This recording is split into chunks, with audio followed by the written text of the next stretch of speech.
Hello there. Welcome to my podcast. Another wonderful time to talk about faith, freedom, and growth. For those who are new here, I'm Karis. I'm a wealth, and I'm so excited to have you on this podcast. If you haven't subscribed to my channel, please do that right away and share this broadcast with someone. All right. Today, I want to talk about the second part. Just continue our conversation around what to do or the things to consider before you say I do, right? What to do before you say I do, or what to consider before you say I do. And this is directed towards singles or people who desire to be married again. All right. I've been married for 9 years. I'm married to a beautiful woman. We'll have some episodes of the podcast together. All right. What to consider before you say I do. In the last episode, I shared very, very insightful thoughts with us. The feedback has been beautiful. I shared very insightful thoughts with us about three major things to focus on before you say I do. The first thing is you. Okay, the second is your partner, your spouse to be. And that was what we stopped in the last broadcast. So we said the first thing to do is to turn the lights inwards. Turn the light to yourself. The light to yourself. Who are you? Your identity. Okay, sort that out before you walk the aisle. Who are you? And be persuaded about who you are. And listen, I said the best identity formation process is answering who God calls you, right? You are not your feelings. You are not your past. You are not the opinions of others. You are not even your achievement. You are who God says you are. Because the things I've mentioned are too unstable to anchor your identity to. You are who God says you are. True identity is received. It cannot be achieved. It's received. So answering the name that God calls you. So turn the light inwards. Then we talked about readiness, right? Are you ready emotionally to be married? Have you healed from the hurt of the past? Have you healed from the trauma of what happened in the family you are coming out from?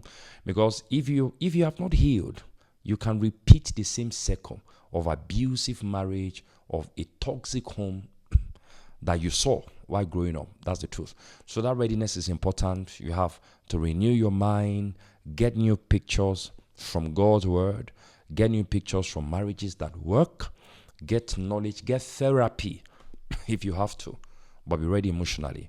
Readiness financially, psychologically, and spiritually.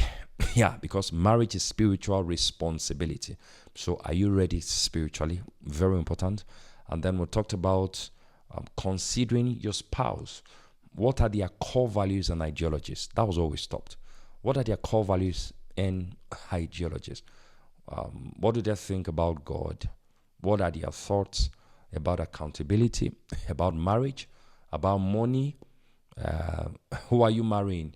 In fact, you have to examine the money genotype of your spouse. Are they acute socialites? Yeah, they just like to appear successful. Are they chronic spenders? Are they asset accumulators? There's what they call money genotypes, okay? I'll talk about that in another episode, right?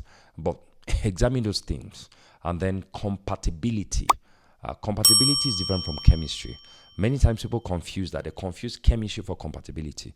The fact that you have emotional flow and connection with people doesn't mean you are necessarily compatible. Compatibility talks about how their life and behavior and past fits into your life and into your future. Are you intellectually compatible? Can you have intellectual conversation? Because in marriage, it's not sex you'll be having morning, noon, and evening. You have to talk, a lot of talking. You have to work together. You have to solve problems together. That's the truth. So are you compatible intellectually? Are you compatible spiritually? Are you compatible? So a lot of work. This is where you get to do a lot of homework. Ask questions, listen. When people talk, when you observe how people behave, there are many things you can pick from there. So open your eyes. Love is not blind. Love is woke. Open your eyes wide and observe. Study. Okay? Study. Ask questions and study. About their mental health. Are you compatible with their current state as far as mental health is concerned? They may have serious mental health issues. You have to know and gauge compatibility. Are we together? There are those you have to ask, are they in chronic debts? Do you understand? There are those who may be owing millions, and these things have happened. Someone is owing millions, tens of millions of naira, and he didn't say anything about it. The lady didn't find out, and they got married, and the creditors came. And from week one, her wahala started. Why? The guy was owing tens of millions, a lot of money, before they got married, and she did not know. So you have to ask a lot of questions. Okay? Chemistry is not enough. Do they have STIs? It's also very important. What's their sexual history? Do they have some sexually transmitted disease? That also borders on compatibility, right? Are they HIV positive? Do they have certain STIs? You have to ask. Sometimes doing medical tests to verify those things, you see, may save you a lot of headache in marriage. Okay? So that's compatibility beyond chemistry. All right. So the third thing to consider is the relationship itself. I like this one. Because you see, you can be the right partner and be in a relationship with the right person, but the relationship may be directionless. Are we together? So the first question to ask, or the first thing to sort out as far as considering the relationship is concerned, is your vision. What are both of you coming together to do? Yes, you are the right person. He's the right person for you. And that's very important. You see, not every right person is the right person for you. Yeah. There can be nice people, but they're the right person for you. That's by the way. So after sorting compatibility, sorting yourself and your partner, that's before you say I do. And both of you are compatible, you are good to go, your value system align and all that. You have to talk about the relationship. What is your vision? What is your vision? What are you coming together to do? What do you see? Okay? What do you see? Hear this, and I've said this over the years. You were created for adventure. That means if there is no clear picture, clear purpose, and picture that both of you are driving towards, you are going to get bored because you were created for adventure. If the relationship is not vision driven, purpose driven, you will get bored, I assure you. So sort out the vision. Babe, why are we getting married? What's the big picture for us? See, there are many wonderful people who got married, but because of lack of vision, they got bored and the marriage began to have issues. Because that vision from God is like a glue that glues both of you together. You are running with vision. Remember the first marriage in Genesis chapter 2? The first marriage, God gave Adam an assignment before he gave him his spouse. So his purpose before partner. There has to be vision there. So Eve came to become a helpmeet for him, a help suitable for him. That means he was doing something. A helper to do what? You have to be doing something before somebody helps you to do it. That's common sense, isn't it? So what's the vision for the relationship? Why are you coming together?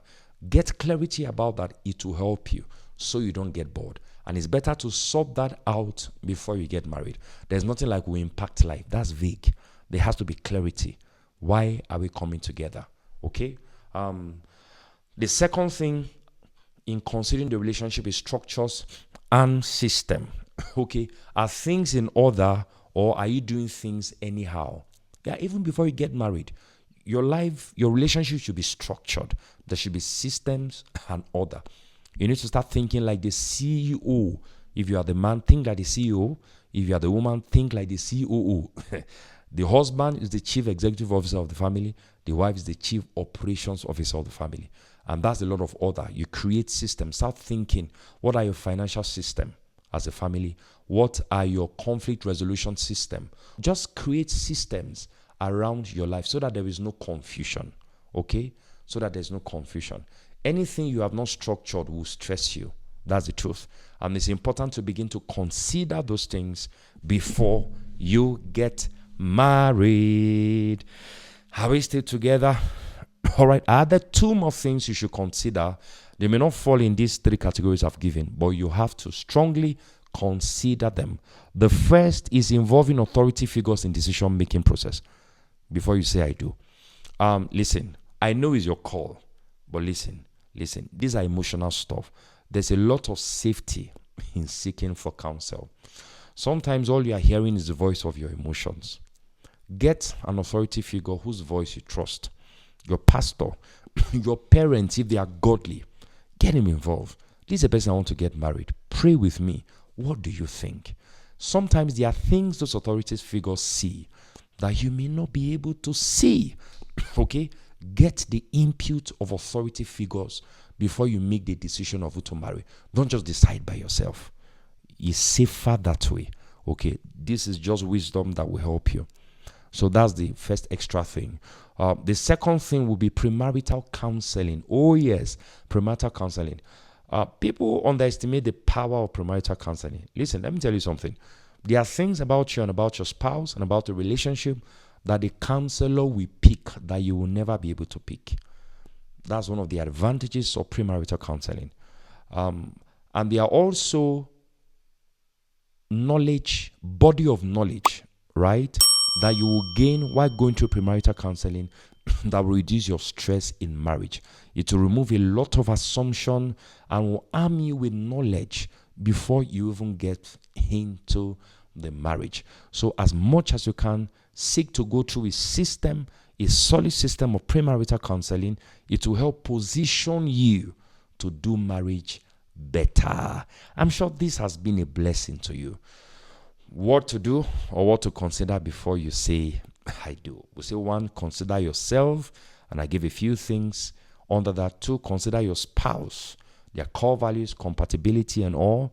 I also give a few points there. And then consider relationship, vision, structures, and systems. Then authority figures, right? Input of authority figures in decision making, and the value of premarital counseling. Has this been a blessing to you? I want you to drop your comments. You can also drop areas of relationship you want us to talk about in the comments, and we'll do content around that. Remember to share this video with someone, and remember to subscribe to this channel and hit the notification bell. God bless you. I remain your man, Karis. I'm a wealth. Have a wonderful time. See you next time.